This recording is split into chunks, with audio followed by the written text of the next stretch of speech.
जो incident ray angle आई कितना हो गया 60 डिग्री का हो गया है and emerges with an angle of 30 degree with its initially incident direction. Emergence angle जो है वो 30 डिग्री है बट इनिशियल इंसिडेंट डायरेक्शन के साथ। एंगल ऑफ प्रिज्म 30 डिग्री है, एंगल ए को लिख देते हैं 30 डिग्री और विच ऑफ द इनकरेक्ट बताना है। तो ये समझते हैं कि emerges with an angle of 30 degree का मतलब क्या है।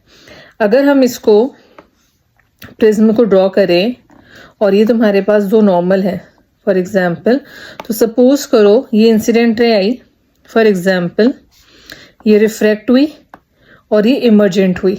अब ये बोल रहा है कि emerges with an angle of 30 degree with its initially incident direction.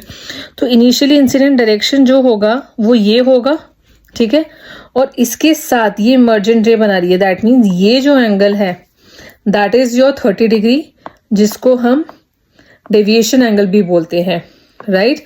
तो यहाँ पे एंगल ऑफ इमर्जेंट नहीं, एंगल ऑफ डेविएशन गिवन है 30 degree. So you have to check the language कि वो किस तरीके से लिखी है, इट्स वेरी इंपॉर्टेंट, ठीक है।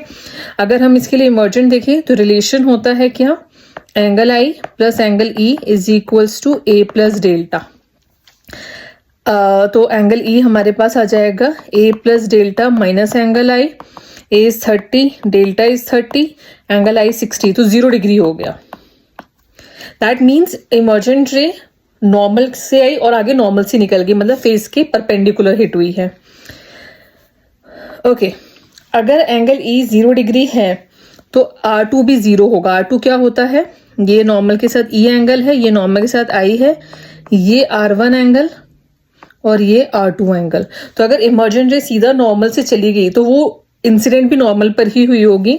दैट मीन्स एंगल R2 क्या होगा, 0 डिग्री ही होगा। R2 0 है तो R1 क्या होगा, रिलेशन होता है R1 plus R2 is A, so angle R1 is equals to angle of prism which is 30 degree, ठीक है। तो एक ये रिलेशन